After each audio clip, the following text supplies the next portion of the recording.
this first. And now we're live streaming. This is Sam. This is Sam. This is Sam. This is Sam. No, this is Sam. No, this is Sam. I'm pretty positive this is Sam. Wait, no, this is Sam. Sam, this is I. It faded in.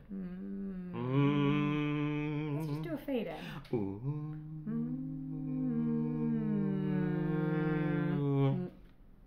Sound like a little, it sounded good, then plane crash. Yeah. Guys, welcome. DJ's not here. DJ's at Disneyland. Maggie, I know you're in the chat.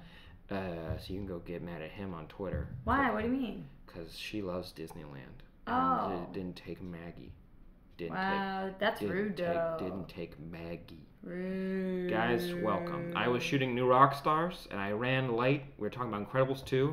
We're not going to talk about that here, because we have an episode coming out with Hector Navarro, and you can check that out on Monday. And also, because you're Patreon peeps, you can, tomorrow morning, since we're not doing a live episode, we have an extra episode going out just for you talking about Hereditary. DJ and I were totally disgusted, so we had to talk about it.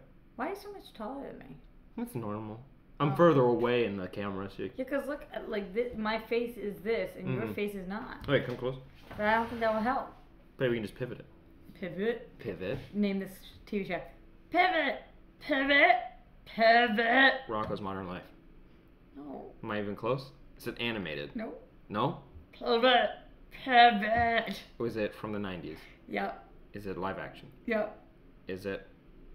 Pivot. I have no idea. It's Ross from Friends when they're moving the furniture. Oh, yeah! You added a voice, so I thought it was a cartoon character. No, that's my Ross. That's my Ross. Pivot. Alright, I'm gonna start going with the... With the what? Recording. With the recorder. With the podcast. So we're gonna do intro in 3, 2, 1, go. Hello. Why do you get go? Hello. Hello. Hello. Hello. Hello. Welcome To Super TV Showdown. I feel like maybe just show and then I'll down. Show. Down. There we go. There we go. There we go. It's Roxy and Sam. DJ's not here like we told the other Patreon peeps. These are other Patreon peeps who listen to just the audio version of this. We love all of you equally. They don't want to see our faces? I guess we kind of have to take it as a personal attack if they're not going to watch the video and watch live with us. I put makeup on for this. Yeah, so think about that. But we're going to be talking about all the big superhero TV shows and superhero news of the week. We got some good ones. We got some good and one bad one that I need to get off my chest, and I texted you earlier this week because I wanted to talk about it. I was so happy you sent me that text because I have been the Debbie Downer this year, and I was happy that you were the one who was Debbie in her finest. We have a lot of thoughts, and I'm excited to get into it, but we have to talk about superhero news first. And it's big news, even though it's barely really anything, but we got some images of DC's very own solo film coming out this December for Aquaman. There's a photo right there. Aquatic man. Aquaman. The man of Aqua. Think about that. Yeah. We also have... These photos were dope. This one. Check this one out. There's Mira. She's got red hair. I don't like Mira's red hair. What about in this shot? I like it better there. It's the previous shot. Here's the deal. I know these stills are not exactly what it looks like in the movie, and I know that she is super duper red in the comics, and I like that it's got that brightness, but in that first shot, it almost looks neon, and I don't want neon. Well, you know what I was thinking about this when the pictures came out, because they showed this picture, and I was like, oh, cool, so they really built an air quote underwater set, and it looks really good, and when the effects are in there, it's going to look even better, but her hair's wet. And his hair, all the hair is wet in this. And I'm like, imagine shooting a movie for 8+ months and you're just wet the whole time. You're always cold. You always kind of get you have grimy fingers. You know, get the little raisin fingers. I have no idea if this is what they did on the movie, but I will tell you that I have a humble brag, famous actress friend who films movies. And the last movie she filmed, there was a long 20-minute scene where she was wet and they used olive oil. Ew. And that made her less cold, but yep, gross. That doesn't seem more fun. I mean, I guess she's not as cold, so that's better. Yeah, and they were filming where it was cold, so in her hair, on her skin, it was olive oil. Ew. Yeah. But speaking of movies, because I had no other transition there, this is what everyone's talking about. They have Black Manta's helmet, and it sure is the helmet. Don't you love when we say things like everyone's talking about, and it's like, and by everyone we mean only the nerdiest of the nerds. And the people we follow on Twitter. Like everyone I know is talking about this. Political pundits are setting aside their differences to talk about Black Manta's helmet. Yeah. It doesn't look very good. I'm okay with it. I want to see the front of it. Yeah, me too. Yeah, the side's not great. It's always a little nerve-wracking when they on purpose don't show you the front of something. Mm-hmm. It looks not done. Yeah, which it might not be done. Yeah, and also, like, it is already it was going to be tricky from the get-go. I'm not as mad about it as you are. I'm just... I have to pick my things to be upset about this week. There's a lot of bad stuff. And yeah, that's fair. It's not the worst. It's not the worst. It's not the worst. But we also saw, I have some images here, in Nicole Kidman. Hey, okay, so this is something new that I learned this week. If you are under the age of 18, maybe block your ears for a second. Mm-hmm. So I was talking about this on DC Movie News, and I was like, I think Nicole Kidman looks awesome. Mm-hmm. And a bunch of people in the chat started writing, gagging. And I was like, why? Like, why is it that bad? And they started laughing at me because apparently I'm not hip. And apparently gagging is a good thing because when you make somebody gag on your... Ew. So gagging means that she's hot. And so if you hear anybody gagging over Nicole Kidman... Ew. We gotta not see that in the chat. God damn it, you goddamn monsters. I did that. Ew. Yeah, I just did that for you. She's pretty. She looks. I just think she's beautiful, but she also looks amazing. She looks like angelic and a queen. Yeah, she looks like a queen. Like she embodies it. Also, gagging. Patrick Wilson is there. He's there with the blonde hair too. Yeah. He looks kind of like he could have been in a different version of Aquaman. Yeah. Oh yeah, that's a good point. Which is cool. And gosh, I think these pictures are so baller. Yeah, no, I'm excited. I'm excited too. And somebody on the last show that I just shot, somebody said like, oh, when you get promo photos, that usually means the trailer is going to come pretty soon. Yeah. Which makes sense. But also we got promo photos for Dark Phoenix, and then that got pushed back a whole year. So that we probably won't see that trailer for a very long time. Well, what am I seeing? What is the next Warner Brothers movie? Because maybe they would put it out in front of that. What did I just see? Is it tagged this weekend? Oh, maybe. But they already would have done it then, I feel like. What could they put it out in front of? Because otherwise, the next big thing is Comic-Con, which is not for a month. And I don't feel like they're going to wait that long at this point. They might not put it in front of something. Maybe they'll put it in front of like Ant-Man and the Wasp, which doesn't make a whole sense, but maybe people will do they always put trailers in front of the movie that they want, like from their own studio, or could they put it in front of Jurassic World next week? I don't know the rules. I don't know how. Usually I thought it was studios, like they share it that way, but it wouldn't be the worst idea to put it before a similar genre. Yeah, like it would, like you'd get the hype about around it. Bringing around. Couldn't have said it clearer. Pretty positive. You said it perfectly. Thank you. Yep. SpongeBob reference as well. But there's also really big news for TV fans, and Roxy was very excited. I didn't even know about this. Yeah, thank you guys for tweeting at me. Like, holy crap, I was in the middle of something, and then I checked my Twitter, and it was like 7,000 tweets about this. Like, everybody knows that I could not be more excited. That hashtag Save Lucifer legitimately worked, and Netflix is picking it up for a 4th season. What's interesting about this news is 2 days ago, it was announced that they were in talks with Amazon for Amazon to pick it up for a 4th season. And then today it was announced that Netflix is officially doing it. So I wonder if Netflix caught wind and very last minute was like, no. That's our thing. We do that. You got The Expanse, we get Lucifer. Yeah, so that's pretty cool. That is pretty cool. And like, no joke, pretty proud of us. Hey, you should be. Because we did that. And how many times, Sam, was I like, guys, we've got to get our stuff together. We can't have 4 different hashtags. It's not cool. And you wanted to organize it. Yeah, and we went on Save Lucifer, and that was it. Mm-hmm. And that's a good one. Is it 4th and then done, or is it 4th and keep going? I don't know if they've said. I can look while we're talking. Keep looking on it. But I don't really care. I feel like I'm living on borrowed time. So the fact that I get a 4th, if it's the last one, I'm stoked on it. And if it deserves another season, I'd be stoked on that. If it does well, I doubt they cancel it.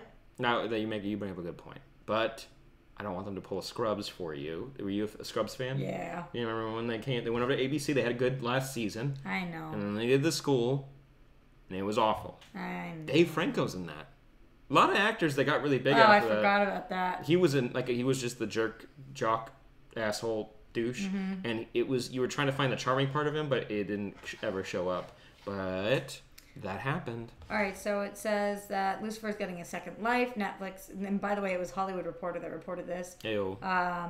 And it says that an episode count for the new season has yet to be determined. So if they haven't determined an episode count, I feel like they probably haven't determined if, in fact, it is a final season. Interesting. So that is what's going on.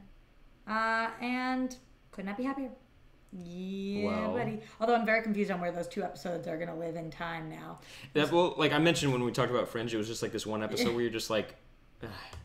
You bungled it. Like, it doesn't fit in anywhere, but it just is there for fans who wanted more. When they put it on Netflix, though, I don't know literally where they're going to place those 2 episodes. Maybe they'll do, like, a reshuffle for, like, what they did, the remix of Arrested Development. If they're picking it up, maybe they can just be like, and shuffling this in, like, midway through season 3. Maybe. Because it doesn't... You're right. I mean, like, the way you explained it, it doesn't make any sense, and the story doesn't line up with anything, so it's like... With nothing. Yeah. It could be, like, a pre-winter finale episode that's just, like... Yeah. You know? Yeah. A bridge episode. With the procedural, you're right, though. They could find a way to stick it in somewhere. And just like, and this works a little better here. But you just can't have, like, a massive cliffhanger and then come back and be like, we're not going to address this. No, we're not. No, we're not. Mm-hmm. No, we're not. No, we're not. No, we're not. No, we're not. That was it. That was nice. Yeah, buddy. Cool. All right. Enough with the news, god dang it. Now let's move into... You ready for this? I don't think you're ready for this jelly. We're going to move into Supergirl news. Check this out. Whoa, got an asset ready. There it is. No You're lights doing this a time. lot today. I'm trying to take the notes. It's not quite working out the way I wanted it to, but we're doing it. We can call you DJ Sam. Hello. Because, like, you're DJing, but you're also DJ and Sam. Thank you. You're DJ Sam. That's what I'm going for. I know that wasn't clear, so I just decided to explain it further. I appreciate it. You're welcome. But let's talk about Supergirl this week. This is the penultimate episode of season 3. Sam, what happened? Make It Rain is the title of the episode. And that is such a great pun. And we had a lot of dumb stuff happen. Like a lot of dumb stuff. Sam's sick. Why has this show lost me? I don't understand. I am your demo. Like, it is me. I'm what you got. So what are you doing? This is a direct letter, like, to DC. What are you doing? Yeah. This is like, it's confusing. It's like, it's weird how boring it is. It's bizarre. And it's poorly put together too. And it was the only show that if you knew that this is what you had presented, you should have made sure this was on at the same time as the other shows, because I was expecting when the other shows went away for the final 6 episodes of Supergirl to be like out of the park, knock it so far, but flip that, knock it so far out of the park. Yeah. And it hasn't, so it just stands out like a sore thumb because it's like, it's the only show I'm watching from DC right now. Yeah. And it's bad. So we had the Dark Kryptonians is what they were calling them, the cult leaders that came to Earth.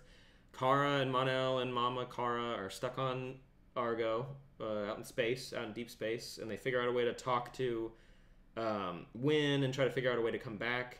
We also get this whole side plot with that one side agent that Winn had a beef with a few episodes ago. Okay, we saw him literally one time, and they got in a fight during the one where they were fighting because of Papa Manhunter's mind, and so contagious amnesia. Yeah, and so we saw him once. Were we supposed to care about him? Yeah, 100%. It's because I didn't. Well, you didn't watch S.H.I.E.L.D. Because it was great on S.H.I.E.L.D. where it's like most of the time it was like the 6 main actors, and then like one episode you're like, okay guys, round up, and then like 30 agents come out of somewhere, and you're like, where are these coming from? He's like, oh, you're gonna die. Like, you're 100% you're gonna die. Well, yeah, and so yeah, he did. I'm still also confused about why we thought the S.H.I.E.L.D. would prevent him from, like, why would the S.H.I.E.L.D. belt keep him from 3 world killers? I mean, it doesn't make sense. And also, like, wait, why did he throw it? Why didn't he get out of the building? Like, why didn't he just destroy it? Why didn't he throw the blood out down the drain? He was like yoked on dying in that moment, I felt like, because he did not try to live. No, it was super dumb. Also, I'm like, wait, was he cooked? Is that what happened? Because evil Kryptonian got her hand cooked when she got lasered by Kara, which I'll get to that, how stupid that was. But he didn't like get cooked. He just kind of got like microwaved by them, and he just fell over and was dead. It was super confusing what was exactly happening, and you also got that really dumb moment where Kara, as her mom in a hologram, tricked that woman into punching a terminal. Okay, stood right in front of it, and knew that not only was she gonna punch, but she was gonna punch right in that area, and she was gonna punch closed-fisted, like. And she couldn't tell it was a hologram, even though that's Kryptonian technology. Yeah. That's like a TV to them. Yeah. That was so stupid. And then Kara had the blood, and instead of just like lasering it in her hand, she threw it and lasered mid-air. And so they still got the blood. Like, I was like, it didn't make any sense. Nope. I am so let down by this episode. So when I said to you what happened, it's not like I don't remember. It's like, what happened to Supergirl? It's disappointing. Why is this what's happening? And no amount of Supergirl and Mon-El romance can save it, and that's coming from me.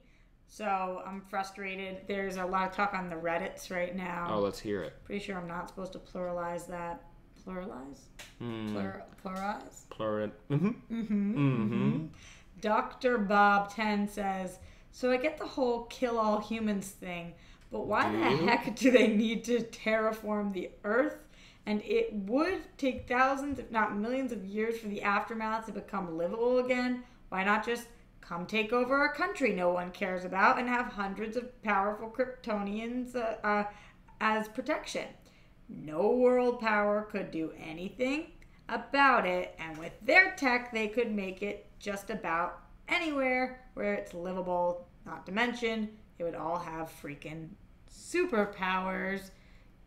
You know when Dr. Bob 10 on Reddit has better ideas than you do, Supergirl, that you've got to switch up your storyline. It's shocking how like sometimes it's like, because we can like do the armchair like criticism and call the shots of like how we think a story could go, but even then it's just like, you know, like you kind of like over like you just like this, but this makes sense. Like, why wouldn't you go somewhere else? Like, why do you have to take over the planet with people there, but then terraform it, which means kill them? Yeah. And so it makes it unlivable for them. So you don't even want like to have them as slaves to do something. You just want the planet. Yeah. Mm-hmm. And you can go anywhere. At least Mars. But why is nobody saying that? Don't want to poke too many holes in this. And then we've got everything going on with Martian Manhunter and his dad, and him being like, them starting this process, but then just being able to put it on pause? Yeah, I think they started it, but I think what's going to happen is Papa Martian's going to sacrifice himself, and that's not going to happen. Because he's going to shapeshift into the Earth and then help it. It's like when you have like a clogged artery and you put the balloon in there, and then, I don't know if they do that for arteries. They do it for something. Yeah. It doesn't make a lot of sense. So what you're talking about right now is an enema. Oh, yeah. When you're backed up with the poop. Yeah. So that's the water bottle in your butthole. And then it goes out. Yeah. So he's going to be the enema to the Earth, and it's going to flush out all the bad stuff. I don't even think this would be that crappy of a storyline. Like, I'm saying it like it's stupid. Somebody shape-shifting into the shape of the Earth. It's kind of, it's kind of stupid. But like, if this was like comic booky and campy, and we were so into this story, I'd be like, that's hysterically awesome. But now it's just dumb because I don't care. So it's like, why are everything they do that sometimes wouldn't bother me as much bothers me tenfold, because I'm like, why? Why is this so stupid? Like, why are people making these kind of dumb decisions? So, I mean, besides that, like, we're getting into the finale, so Rain's back and Sam's back. Someone's going to live and someone's going to die, or both of them. I think they're both going to die. I don't think Sam's going to last much longer, or she'll have, like... You think Sam and Rain are both going to die? Yeah, because they've been setting up Alex being a mom for a while. Either that leads to Alex adopting just a new kid, or just adopting Ruby. Like, they've been setting up for, like, at first it was subtle, and then they've done, like, 5 episodes where it's, like, them hanging out. Wouldn't it be cool if we were a parent and daughter? And it's like, yeah, we got it. We got the idea you set up way back when. Yep, and here is the other problem. Looking around this place and just found a funny sign. And now I'm wondering why you really brought me here, Sam. Here is the other problem with this. they are, again, banking on the fact that I care whether Sam lives or dies or whether Rain lives or dies. And that's a big mistake because at this point, if they both die, I'm fine. Mm-hmm. So the stakes are real low. Mm-hmm. Demi C in the chat saying this episode was... Dun, dun, dun, dun, dun. And Stephen Walker agrees. And there's so many whys. Yeah, they're agreeing with you. Like, why? Why? Like, why? And I love this show, and I love Supergirl as a character, and I think there are so many more. It's not like we're in season 7 where it's like, what stories are possibly left to tell of the super people? Like, yeah, no, exactly. It's like you have, you have options, and they're doing none of them. So many. You've introduced a lot of amazing characters. We have a show that has a budget where we regularly see Martian Manhunter. Just we have around. Superman, who's next door, who we've brought on.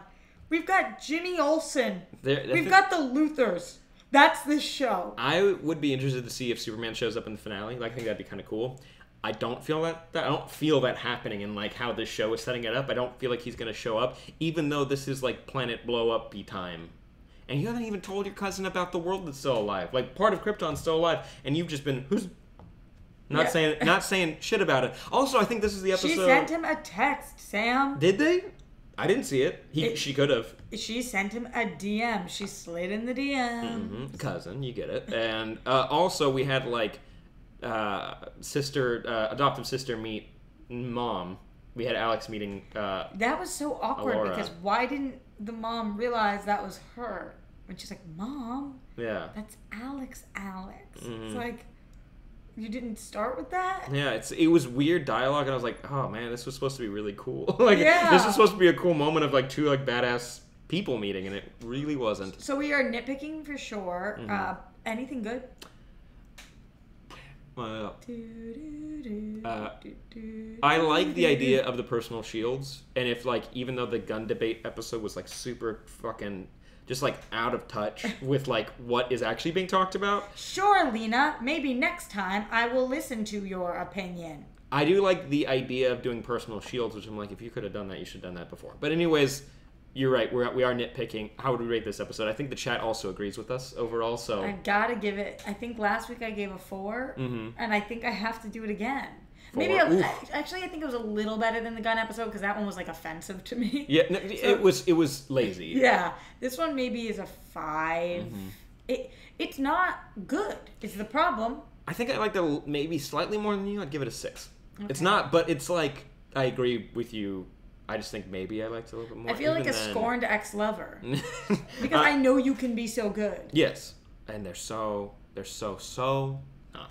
And that's a bummer. Yeah. But let's move on to the next show. Let's talk about Legion, because I have a lot of thoughts about this one. I'm so excited to talk about this. Thank goodness we get to go from one show that we didn't like to another show we didn't like. But so this is the finale, and so there are parts I liked here for the people who are watching video. There's a little graphic for you. There you go. That's a cool graphic. Thank you very much. Well, I didn't make it, but it's a cool one. You should take credit. Nobody would know. Exactly. And audio listeners have no goddamn idea. But okay, so finale, and I thought the floating towards each other and singing that song.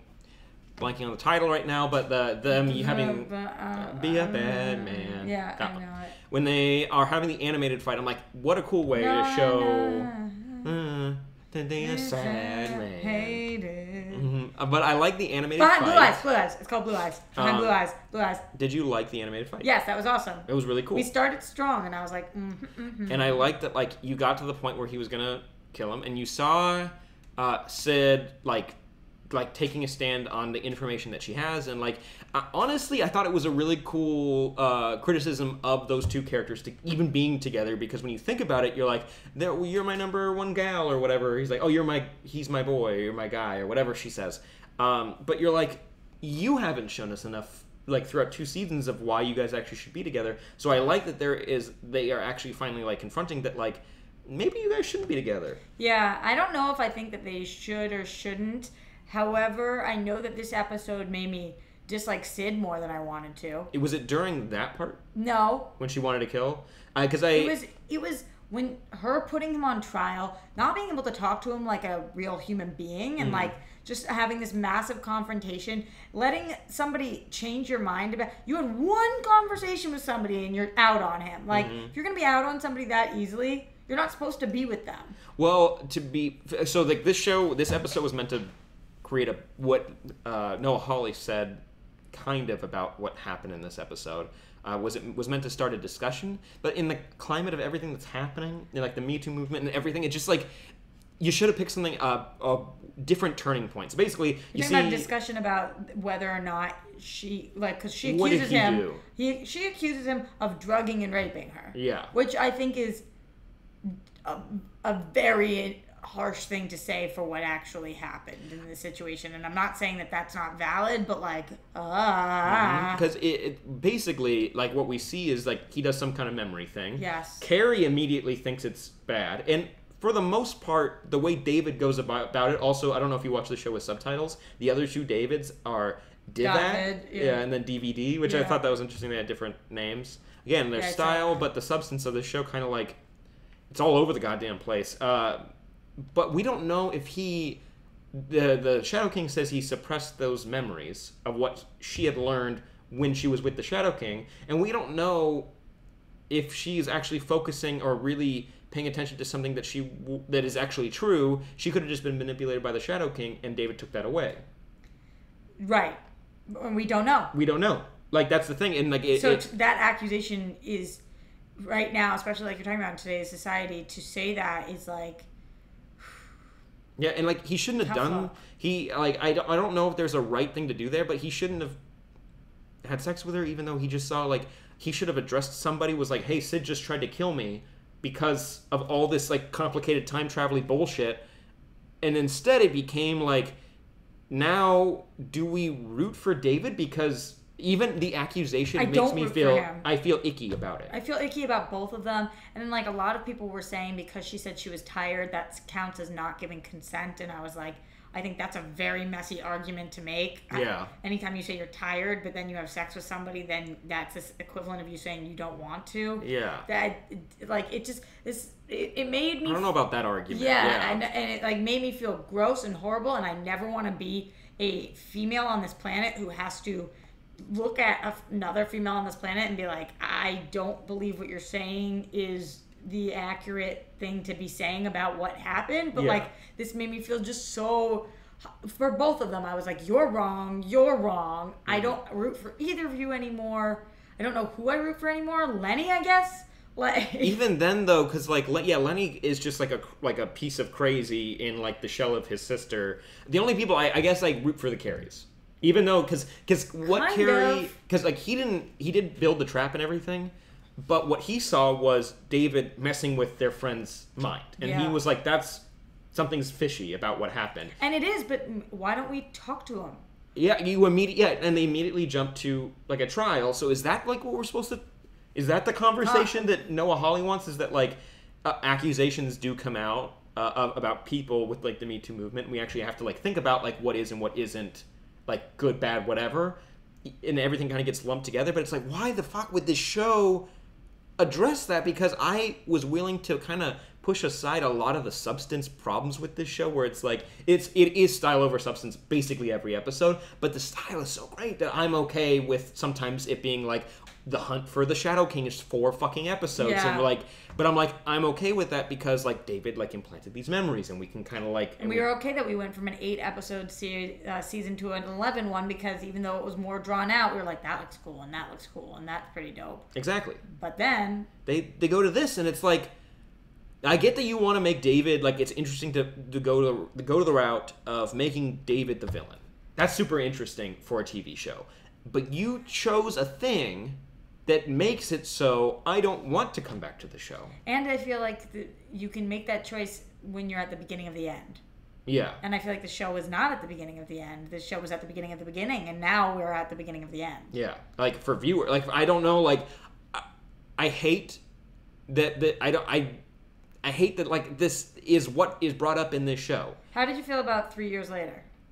The opening of with Melanie and Jermaine Oliver. Clement and Oliver, I thought that was kind of sweet. I saw someone like critiquing that, like, oh, she is now just like a obedient housewife to Oliver, and I'm like, I didn't get that. I didn't get that. I saw that they were done with the bullshit, and they were like, Oliver got like drilled to death basically, and she was manipulated like multiple times by the Shadow King. And it was kind of like she got what she had been looking for, which was to be not involved in this universe anymore. Yeah, in the way that she was. We saw, and also like when we saw her kind of like losing it and like criticizing like men going out on adventures and we're always left behind. Yeah. It was implied last episode that was Farouk doing something to her and really going down that rabbit hole and not trusting reality or trusting men or trusting anybody. And I get what they were trying to do with that. So I was fine. I thought it was kind of sweet and it was a nice little like breath before we got into like the weeds of it. Mm-hmm. Like I don't kind of want to come back, and I hate that because I want to rewatch this show, but this is in the back of my head now. I get that. Let's move over to Reddit for a second to see what people are saying over here. So poorly handled. Sorry, go ahead. Because I know some people actually really loved this episode, but the Reddit seems to agree with us. Cash Who says, well, I just finished the episode, and I'm really frustrated. I think I was right before when I said the show wasted a lot of time on things that don't matter. Autonomy was great this episode, by the way. Oh, and I'm glad those John Hamm narrations were important after the first one.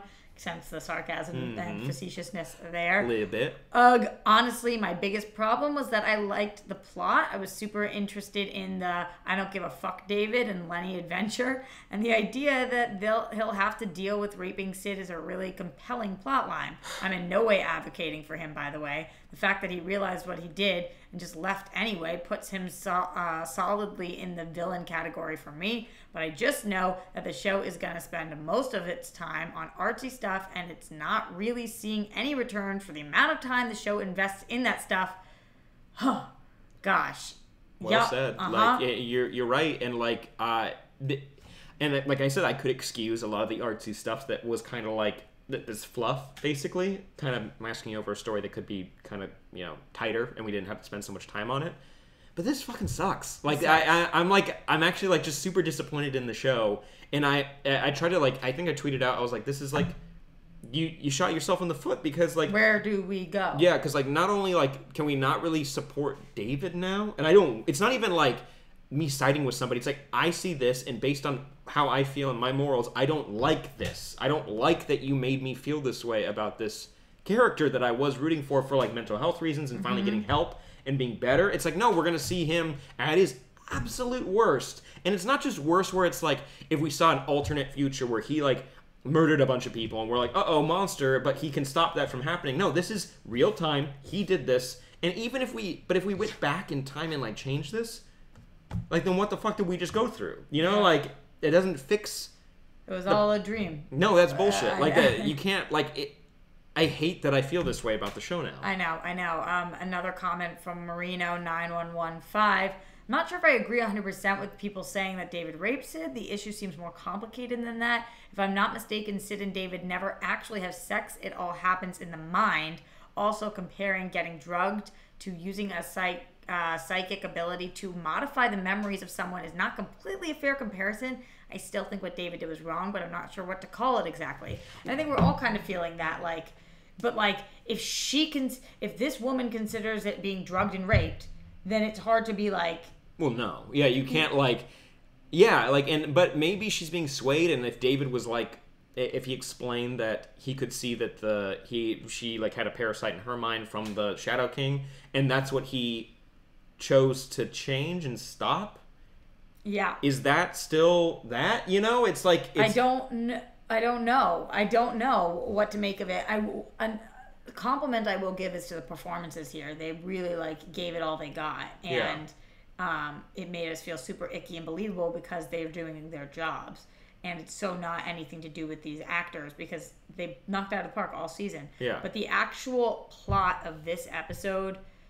I don't know if I want to move forward, let alone how. Yeah. Like...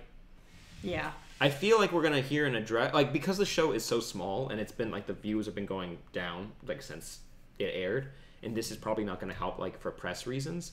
I don't know. It's just... I feel icky. Like, I wish I had a better word to describe, like, just how disappointed I am. Because there are good parts of this episode that I would like to focus on, like how they brought the John Hamm narrations back, like that commenter mentioned, because it was cool that, like, what if you you have that delusion that you think you deserve to be happy. Yeah, and the thing about apples being bruised, and there were some moments where I was like, yeah, then if all of the apples are bruised, it's the one that's not bruised that's the one that's in the wrong or whatever. Like things like that touch me about the show, and I'm like, That's like the point of the show is that you make us question stuff like that. But when you bring up such a hot button issue and something that like kind of across the board we're like, this is not good. Yeah. Like even when it was happening, I was like, ew. Like I was like, what's happening? Like why are they making us see our main character do this? And like you're right. When you enter, like, when it becomes, like, psychic and not, like, actual, like, touching and whatnot. But also there's, like, ways to, like, mentally and emotionally abuse somebody. And that's kind of what this is.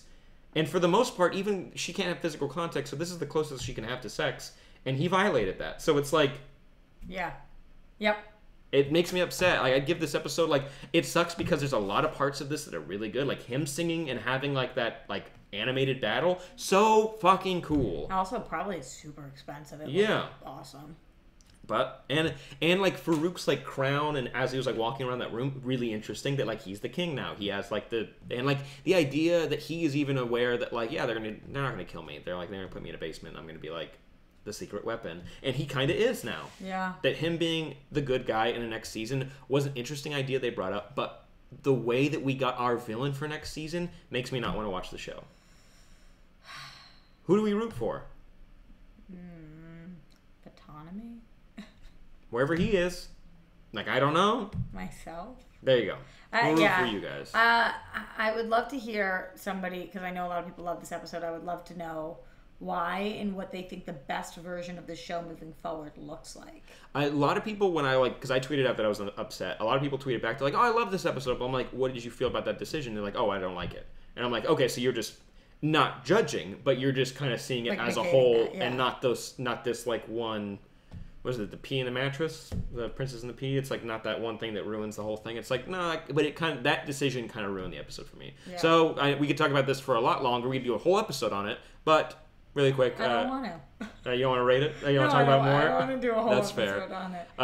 I could just be angry for a very long time about it, but I'd give it like a 1. Like there's a lot of stuff that I liked, and that's why I'm not giving it a 0. But like I'm upset. I'm upset that this is the decision they made for it. I think character. It's a second 5 for me. I think that I disliked this the same amount that I disliked Supergirl, but Supergirl's I have lower expectations for right now, and this show I was like really looking for a baller finale. Mm-hmm. So I feel in my soul right now it's at like a 3, but I think the longevity of it is more like a 5.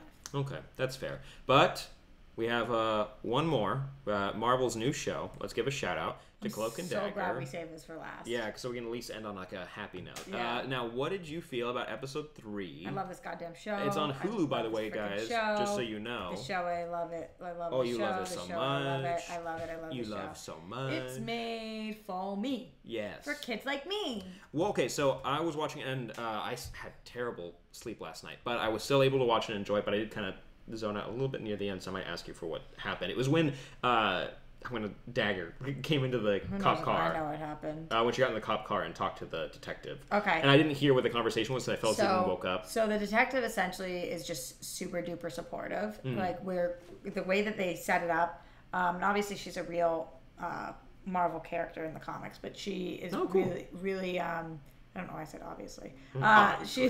She's very. I'm forgetting her name right now. McGruber. Mm-hmm. I'm going to look it up as I say this. She's very, very understanding, and we don't see that. Like, there's a lot of woman-on-woman crime in life and in shows where one woman says something happened and the other woman doesn't really believe them or is out to get them because they're a young teen. And, like, let's be honest, Dagger is somebody who is stealing, is drugging people, does have a lot of reasons to be arrested. Yeah. But and justifiable, like the bad stuff happens to her, like especially what the guy who's in the hospital right now did. Yes, exactly.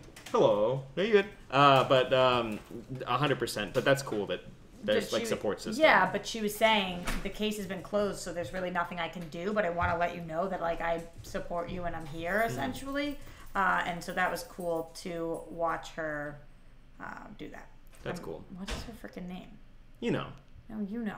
But I did enjoy the back and forth where we get to see the outcome of last week's cliffhanger with Tyrone gun shooting. situation. That was wild. I definitely thought he hit her. Yeah, I thought he did too. And when she's like, so who were you shooting? Like, he's like, I wasn't shooting at you. And it's like, you're out in the middle of nowhere. She's in the car by herself. She's like, You 100% tried to kill me. Here was the part of the episode that I really, really didn't like. By the way, it's Detective Bridget. That's what it is. Bridget O'Reilly. And so she, never mind. We can talk about her storyline at a different time, but she ends up being a more famous Marvel character. Interesting. But anyway, going back to the two of them and that car situation, I was surprised that he didn't hit her. Happy about it that it didn't happen, because it was like, now whether or not he meant to, we've got this black man who shot a gun who would have hit this white girl, and I was like, oh no, is this show going there? Like, gosh, just I need to like get away from cops and life and like things like that for a minute. So instead, that isn't what happened. Which I'm glad. Yeah. But I'm glad that the audience knew without anything needing to be said that you're just like how much of a problem this situation is. Yeah. And like, it wasn't his fault. However, he did have a gun and he was shooting it. Intending to kill somebody, just not her. So, but the entire back and forth with them seeing each other's air quote origins, like I thought that was really interesting, and them choosing to help them purely because they're like, we recognize each other as children, and you can see the fucked up situations that they both kind of come in or come from, and it did kind of explain a little bit more. I'm blanking. Okay, so Tandy saw Tyrone as a kid with his brother. Yeah. And then there's another section that happened after that. This is the part that I really didn't like. Oh, really? So I love that, but there was, remember the scene where we see the two of them at the car? We see it twice. We open the episode with it, and we get to see her with her concussion go into his life. Yeah. And then we go back to that scene, see it from his perspective, and then we get to see him go into her life. Yeah. But we saw the same exact scene twice, and it wasn't like a couple episodes. It was like a 5-minute scene that we saw twice in a row. And I was like, why did the show just do that? I literally had to check to make sure you know how sometimes if you're on a streaming service, it like brings you to this top of the episode after commercial, and it's like, gosh, damn. I was like, oh man, it did it again. And then I was like, wait, I'm halfway through. What just happened? Like, it was so bizarre. Weird choice. I was okay with it, but I get what you mean. But I did like that they spent the time where it established, like Tyrone was the actor who I was kind of like iffy on him in the first episode. It got better in the second episode. He was really good in this, and so I'm on board with both the actors now. What did you think of all the voodoo stuff when we go to so there was like, we go to the grave and then we do the X and then he makes a wish, we don't know what it is, and now he was praying and that chick was listening to him, which is like, by the way, don't listen to people's prayers. Yeah. Just in life. And then like he gets 3D printed out and put on the shelf. Yeah. Which that was interesting that they seed like a thing from the beginning and it pays off at the finale of the episode, which I think that's a cool formula for Cloak and Dagger. I don't know about for a whole season, but I do like that. It's like if you've ever watched NCIS, because I have parents, so of course they watch NCIS, and grandparents. But they always do like when you come back from commercial, there's like a flash. Or like at the beginning of the episode, you see like a flash of black and white scene that will be like the final scene of the episode. And I was kind of, it's like a formulaic thing that you kind of just get used to. And I kind of like cool. if that's how Cloak and Dagger works out, that like you get like a snippet of something that pays off at the end. The voodoo stuff I thought was interesting because it utilized the setting in a cool way. Where like New York, you get like it's a pizza, hot dog stand. You know, it's like that's what was, every Marvel movie. But with this, it was exploring cemeteries, and you got to see some of the cool architecture. It's just I can't care about this girl. Oh no, because your end game Cloak and Dagger. So you're not wrong, but of course they have to like stretch that like Jessica and Luke Cage. Yeah. With the Marvel Netflix shows, they always have to stretch. They're going to stretch that out for I mean, think about seasons. They did it with Barry, but that was the problem with it on the Flash because how much did we all like? Now I don't even remember her name, but Patty Spivak. Mm-hmm. Like, wasn't that her last name? Yeah. She was great. Mm-hmm. The girl from One Tree Hill, and he was Chantel. Yeah. Van Satin. Mm-hmm. She sounds like a fancy poodle. Mm-hmm. I just think it's not always the smartest to do, but I did love this episode. Like, I can nitpick all day again, and I'm just in the practice of doing that from the last 2 episodes. But the way this show makes me feel, what do they say? Like, you don't remember what people do or say, but you always remember the way they make you feel. Mm-hmm. Something like that. And that's how I feel about this show. Like, I I liked him, that actual actor, I'm forgetting his name right now, a lot better this episode. I think he's really coming. Aubrey, I think his first name, I'm not sure. He was coming into the role a lot for me. I love their chemistry. I love the confusion of it all right now. I love discovering their powers. I love him looking at the cloak and trying to like figure out what exactly is happening. And so all the other stuff kind of fades away for me because it makes me feel, it gets me in my core. Mm-hmm. I was confused by the imagery of her putting down the light dagger and it became handcuffs. I did like that they went through, so I think, I don't know if you were there when DJ and I were discussing this. It may have been when we recorded a different episode, but someone broke down what the different types of visions Cloak has and what Dagger has. Were you there for that? No. So it's that somebody hypothesized, or this could have been a person from the show, that Dagger, because it's like light-based, she can see people's hopes, and Cloak can see people's fears. And that's why the visions he saw were a lot... That's in the comics and not necessarily on the show. Well, it kind of makes sense a little bit because in the previous episode we saw when she was dancing with her boyfriend, it was them getting married. And then when Cloak touched his mom, they saw like in the grocery store both of her sons getting killed. But I don't know if that's from the comics though. I don't remember that. All I remember is teleporting and light knives. If it is, that's I think cool. Specifically with the dagger and turning into handcuffs, I think what they're trying to show us is that her light dagger can become what it needs to be. Or maybe it was a metaphor. Maybe I just didn't get it.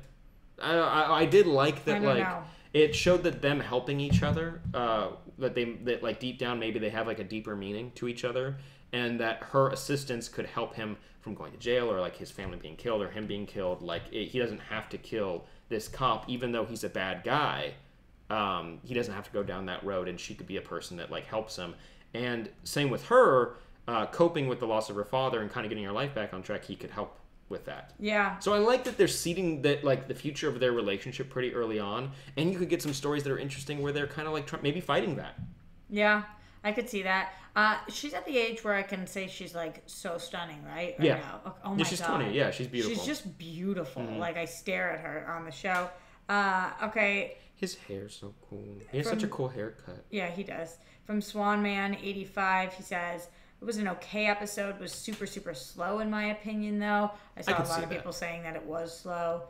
And I think that luckily right now I'm watching screeners that have no commercials and I'm binging. So like for me, it's like fast and fun, but I could see the pacing being a little bit slow. This had the biggest opening for any freeform show ever, though. Cloak and Dagger did. That just makes me happy for studios. Like, that's cool. And it's fun just as a nerd that it's Marvel, so it's fine.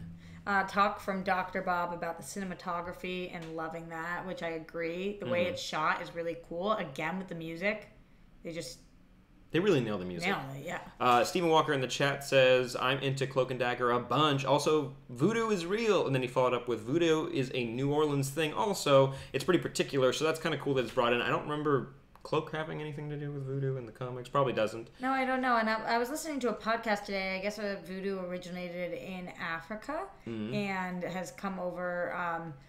it's very heavily dealt with in Mexico and whatnot, and that voodoo can be both good and bad. So, and I know a lot of people know this, but some people don't. So when we see that, we don't know exactly what intentions are. So we can go one way or another with all the voodoo. And I'm sure we'll be seeing that more. I also think that there's a huge religious element to that show, and all of that kind of ties in. Marvel tends to do a pretty good job with that, so... It was interesting. I do like I am interested in the religious element because sometimes you can go a little ham with it and it becomes really not fun. But so far, it's been really interesting. I'm glad that they finally let's sit down and talk. So episode 4 could be another bottle-ish episode of them in that loft and them talking about I can do this, I can do this. I don't know how it works. Maybe we talk about it. What's up with her boyfriend that she didn't go help? We didn't address that in this episode, right? Yeah. Because after episode 2, he calls and is like, I need you, and she drives, and then she was going to leave, but that gunshot, though. Don't know. But I think episode 4 is going to deal with that. We got to address it, right? They have to by the end of this. They have to because it would just be a big plot hole. So we'll see how that plays out. How would you rate this? I would give this, compared to the first 2, which I think I gave 10, a 9, something like that, I would probably give it more like a 7.5. 7.5. I think I'll give it that too. I wouldn't give it an 8 because that seems a little too high, but it was very good. Yeah. And it is still keeping me coming back for another episode. It hasn't hit me with, like, it is a younger show, but it's still engaging to me, which is nice. Do you like it better than Runaways at this point? Yeah, because that was, like, kids. And it was hard to engage. And with this, it's more about, like, relationships and, like, the way that they're dealing with, like, how you're going to handle the religious aspect of this. And the powers, the way they're displaying them isn't just like, we found a dinosaur in your basement. It's like it's happening by accident for them, and that's really interesting. Yeah, it's kind of like an X-Men type vibe where they don't know they don't know if they can control it or not. Mm-hmm. So I liked it, but that's coming to the end of the episode. I think we did it. Did we know if DJ watched any of these or liked any of them this week? I don't know. Did you talk to him about Legion? He hadn't watched it yet. I wonder how he felt. We'll check. Probably the opposite of however we felt.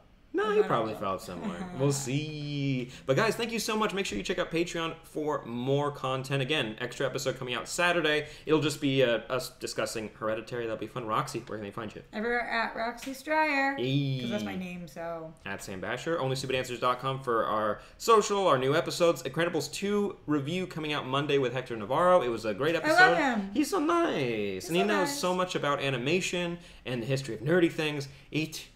Chris nice. So I hope you enjoy. And see you guys next time. Bye-bye. Bye. All right, that's the end of the audio portion of this. Now the end of the video. Stephen Walker, Maggie Whitmer, Demi C, Bootchtron. I think you're new. Ooh, Thanks love for me joining some us. Bootchtron. Danny Boy. And I think that's everybody. I know there's some people who watch and don't chat. That's fine. But thank you guys. There was a little downgrade on quality because it didn't have a hard line into the Ethernet. Ethernet Cola. You get it. But thank you guys. Hope you enjoyed. And we'll see you guys next time. Bye-bye. Bye.